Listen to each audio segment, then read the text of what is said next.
Hi, this is Joe Ziemba, the host of When Football Was Football here on the Sports History Network. Aside from my podcasting duties, I'm also a sports collector. And as such, I'm very pleased to share the exciting news that the Sports History Network has partnered with Rochester Sports Autographs, the largest JSA authenticated autograph distributor in the United States, where you can get deals on over 30,000 autograph sports collectibles. So as a collector, I was very pleased when I visited the site of Rochester Sports Autographs. The massive inventory is easy to search, carefully documented, and visually appealing. The options seem limitless, whether you're looking for an autographed baseball, signed football helmets, or basketball jerseys, among thousands of others. I found everything from a Babe Ruth autograph, a signed football by Dick Butkus, and an autographed Larry Bird basketball jersey. And as a collector, you'll be delighted with the very competitive pricing on JSA authenticated products. Made possible since RSA deals directly with athletes, so there's no extra markup, and the savings are passed on directly to the customer. Perhaps you're looking for an early gift for Mother's Day or Father's Day. Heck, who needs a holiday as an excuse to give a piece of sports history to your loved ones? Or how about yourself? Today seems like a great day to add to your own sports collection, right? RSA even has film, music, and other entertainment autographs on the site, so there's something for everyone. All orders from Rochester Sports Autographs are top quality and shipped to your door with top authentication and a money-back guarantee. And to make sure RSA knows that the Sports History Network sent you, we created a special link for you. All you need to do is head to shoprsa.com/SHN. That's shoprsa.com/SHN to get your own piece of sports history today. Great episode and subject matter lined up for you today. We have from ESPN, we have Hembo, who is the production and research and trivia master that works with Mike Greenberg each and every morning. And he worked with Mike Greenberg on a great book out titled Got Your Number. And they discuss some of the great athletes and the numbers that they own. Hembo's up next from ESPN to talk about him and Greeny's book in just a moment. Hey, this is Darren Hayes. You've probably heard me on the Pigskin Daily History Dispatch. Well, welcome to my journey of learning more about sports history, and we're going to do it by learning about the great athletes and the uniforms that they wore, as they both tell a lot about the games that we love and have watched so much throughout most of our lives. These are the chronicles I'm going to share with you on what I've learned through my journey in the Sports Jersey Dispatch. Hello, my friends of sports history. This is Darren Hayes of the Sports Jersey Dispatch podcast. Welcome once again to the Pigpen, your portal to all things great in sports history. And we have a great show today. We're going to be talking about some legends of sports in an area that we love to talk about through numbers. And we have an author on that has co-authored a book. He is an ESPN personality, Paul Hembekides. Hembo is what he refers to, with Mike Greenberg, his partner, on Get Up every morning on ESPN. Paul, welcome to the Pigpen. I am happy to be here, and I would like to just offer you a word of congratulations. Very rarely am I introduced and my last name is nailed as perfectly as you just did. So it's great to be on with you. It's great to talk about this subject matter, and it's obviously something for which you have a lot of passion. So this is going to be a lot of fun. You guys really have a tremendous book. I know how my roots came into talking about athletes with their numbers, primarily jersey numbers, and that's what many of yours are. But there's some twists in there we'll talk about in a little bit here. But how did you and Greeny come up with this great idea for a book? So it's like April or May of 2020. We're in like the heart of the pandemic. We're here in the Northeast, and so like everything is shut down. No one's doing anything.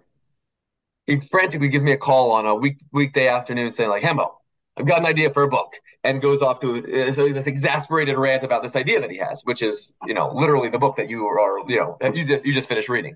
And like, I was obviously really intrigued by the concept, but going from soup to nuts in such a thing is, a huge deal. It's a big undertaking. And, he does, 2, 3, 4 shows on ESPN. So I wasn't 100% certain that this is something we could actually get off the ground, but we did. And so what we wound up doing was twisting sort of stable idea into something that we're really, really proud of. So the idea is pretty simple.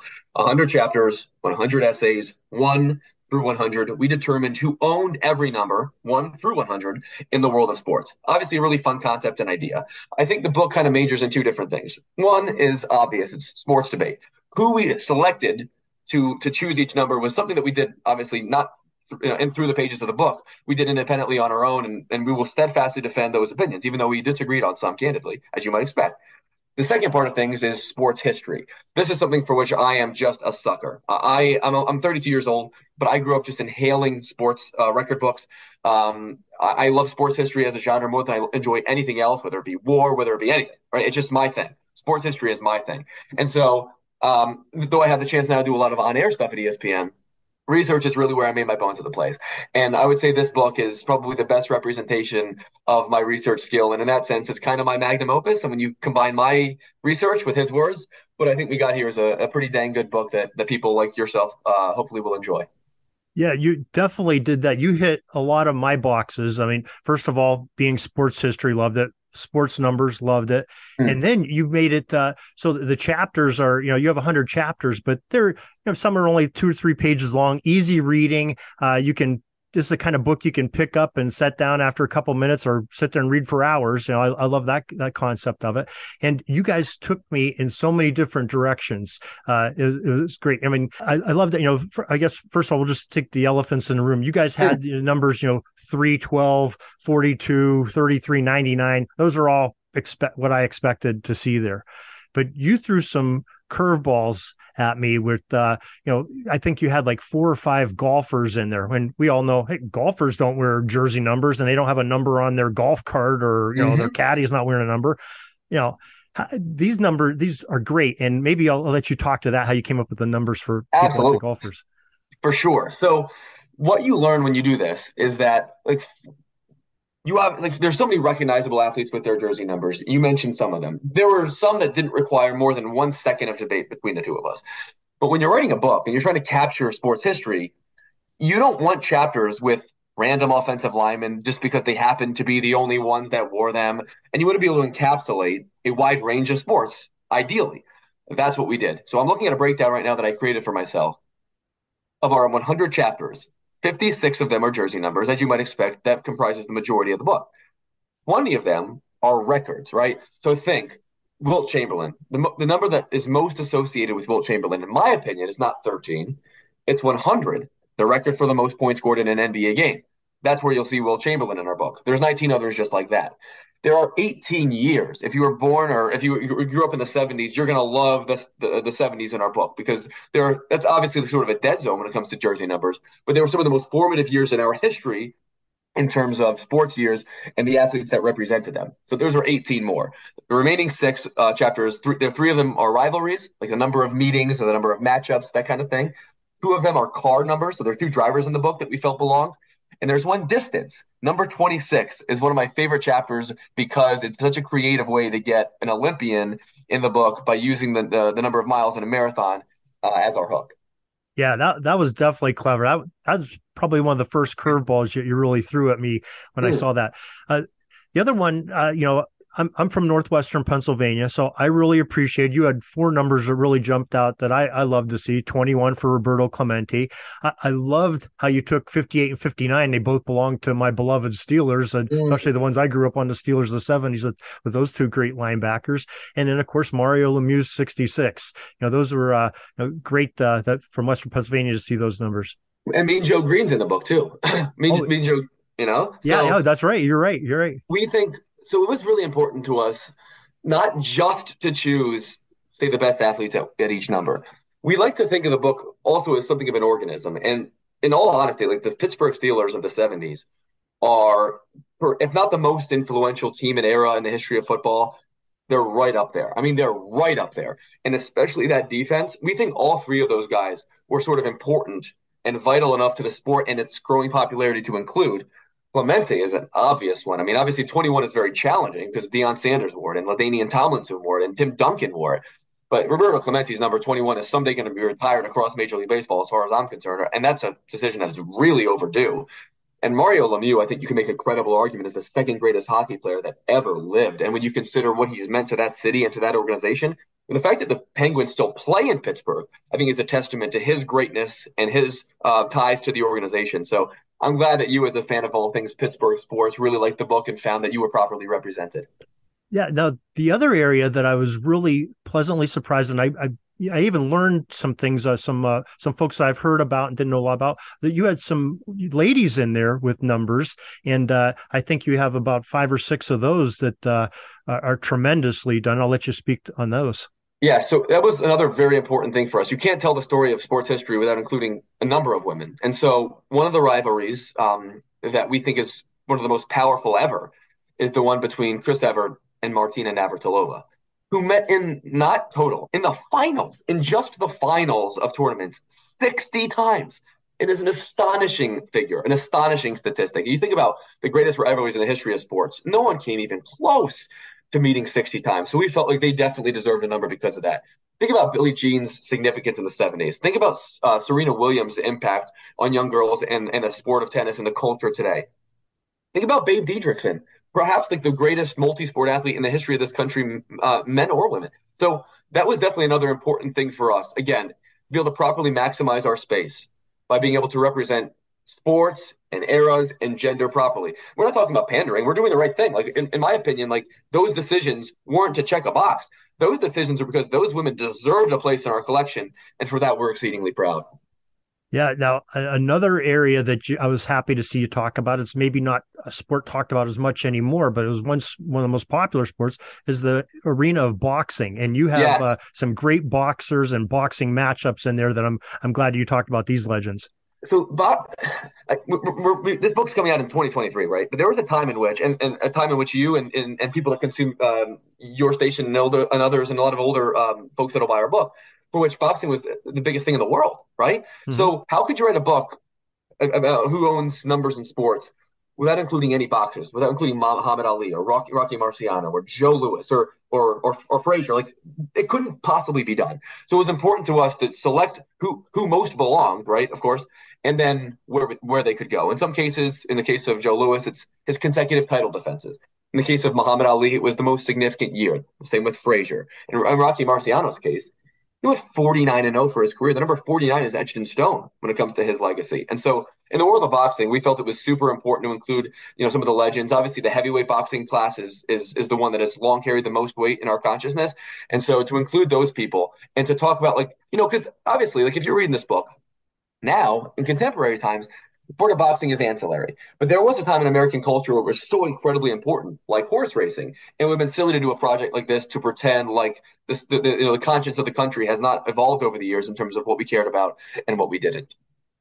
And I'm glad you segued us into the horse racing, because there is one where it's not a person involved; it's an animal, and the great racehorse Secretariat. That was a great choice. I think this is a really clever way. I mean, look, there was a big argument when Sports Century came out in 2000. Like, should Secretariat be on the list? Right? It's a horse, for God's sake. But truthfully, Secretariat winning the Belmont in '73 by 30 lengths might well be the most unbreakable record in any sport. It has never even really been approached. It will definitely never be exceeded. And the image of Secretariat being so far ahead of anyone else is one of the most legendary images that's in the history of sport we've ever captured, right? And so even though you would never think about a horse being an athlete or having owned a number, I guess you could say that Secretariat owned the year 1973. But for me, 31 is the most impressive number. That image, that race, that horse, that is exactly where I think Secretariat belongs, and it's the only case in which a horse made the list. But it's I made sure that we gave Secretariat strong consideration for the fact that those 3 races and that one in particular will endure until the end of time. Yeah, well said. It's a definitely important part of sports history, and I'm glad you included it. Now, somebody that you included multiple times, you have a couple athletes you did, but none more so than Michael Jordan. I believe he owns 3 numbers on your book, and maybe you could talk to that fact. Yes, this is largely Mike Greenberg influence. As you know, he covered the Chicago Bulls in the 90s, and those were some of his formative years, you might say, in the world of sports and becoming what he has become. And he draws back on his experience in covering Michael Jordan, even to this day, as you might know if you listen to him on TV or the radio. Who owns number 23 is of no question. Michael Jordan played nearly his entire career wearing 23, and everyone wears 23 now because of him, right? That's an easy one.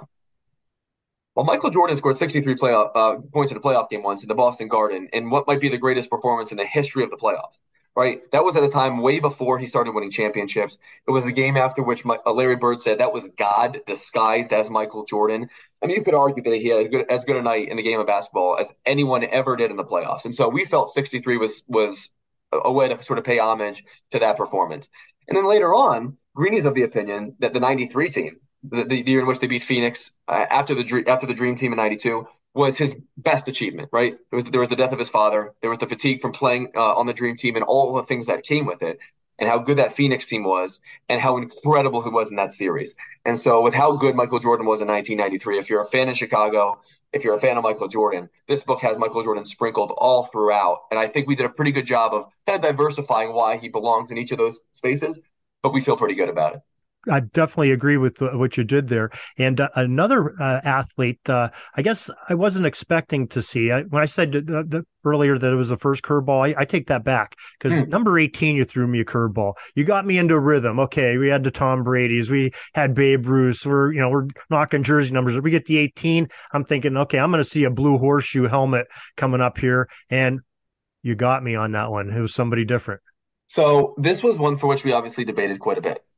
I would argue that Jack Nicklaus winning 18 majors is something more enduring and more associated than even Peyton Manning wearing the number 18. Now, you can't go wrong with either. That is obvious. But the reason Jack's number 18, in my opinion, is so incredibly enduring is, like, just think about how great Tiger Woods was for that decade, especially. Like, just the greatest athlete you could have ever imagined, has accomplished more in the game of golf in that span of time than anyone ever.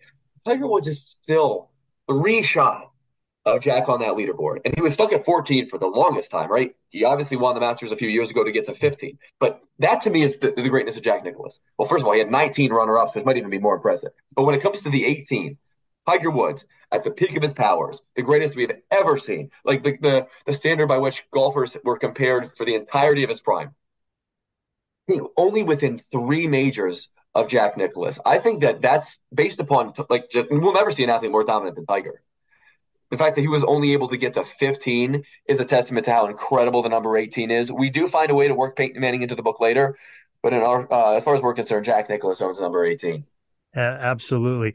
And I guess, probably, and I guess we'll close on this one, because I think the most important one, and one of my favorites that you did in this, was the tribute to Jesse Owens with that number of 36. And if you could talk to that. Of course. That chapter, like, as you might read it, will bring chills down your spine, candidly.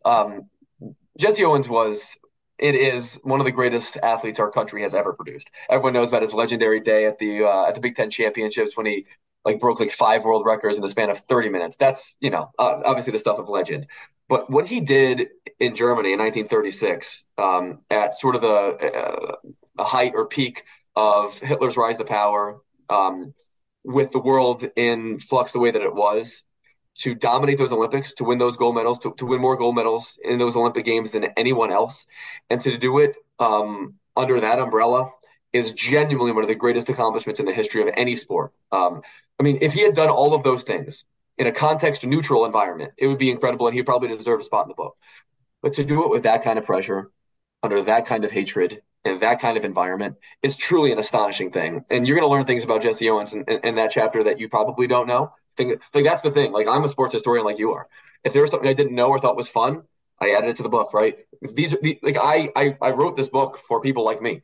And you're someone that's like me, and if you're consuming this podcast, you're probably like us too. So that's one of the chapters where you might read it once and read it again, because there's a lot more than just the numbers or the stats or the information that will hit you. There's a lot of power in his story, and perhaps more than any other chapter in the book, I think it will really resonate with readers. Well, definitely well said. Well, why don't we take this opportunity? Why don't you go ahead? Let's give us the title of the book and where folks can get a copy of it.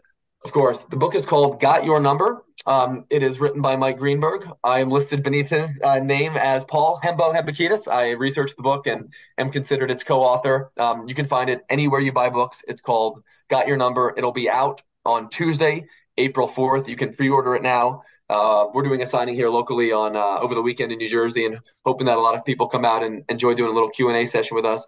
But in terms of buying the book, it's called Got Your Number, anywhere you buy books. And if you're a sports fan, I can assure you that you'll love it. And I can assure you, as the one who supplied all that information, that you'll learn something about every single person from 1 to 100.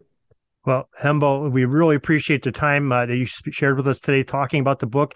We appreciate you and Greeny writing the book and having us for us to share with future generations to learn about sports history. And we applaud you for that. So thank you, sir. You're a good man. This penalty kill is almost over. I got to get back out on the ice. But thanks again for joining us for another great edition of Sports Jersey Dispatch Podcast. We'll see you tomorrow. We invite you to check out our websites, jerseydispatch.com and pigskindispatch.com. Not only see the daily sports history, but to experience the preservation of great events and people that play the games. Find us on Pigskin Dispatch. It's also on social media outlets of Facebook, Twitter, Instagram, and don't forget the Pigskin Dispatch YouTube channel. You get all your daily sports history. Pigskin Dispatch is happy to be associated with the Sports History Network, the sports headquarters of yesteryear, found at sportshistorynetwork.com. This podcast is part of the Sports History Network, your headquarters for the yesteryear of your favorite sport. You can learn more at sportshistorynetwork.com.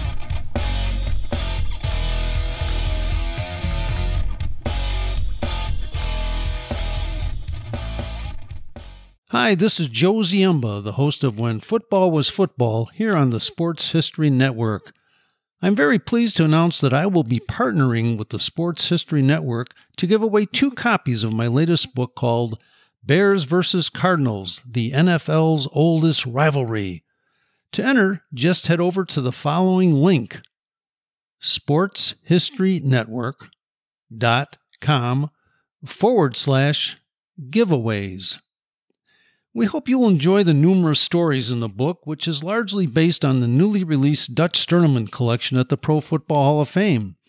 Dutch was the co-owner of the early Chicago Bears with George Halas and kept correspondence, financial records, and scouting reports, which now allow us to peek into the management of an NFL club during the first few years of the league's existence. Along the way, we'll meet unusual gridiron characters from years gone by, including a quarterback who could throw the ball farther behind his back than he could throwing it forward, a Bears lineman who was such a good tavern fighter that he decided to enter the boxing universe, and a Cardinals halfback who gave up the NFL rushing title by deciding to not show up for his team's final game of the season. And can we forget the time the Al Capone mob interrupted a Bears-Cardinals game? The new book was fun to research, and I hope you will enter our free contest today. Once the winners are selected, we'll be in touch regarding shipping as well as to inscribe the book personally for you. This might make a perfect gift for Mother's or Father's Day, or simply add it to your own personal collection. Once again, enter by visiting sportshistorynetwork.com/giveaways. Thank you and good luck.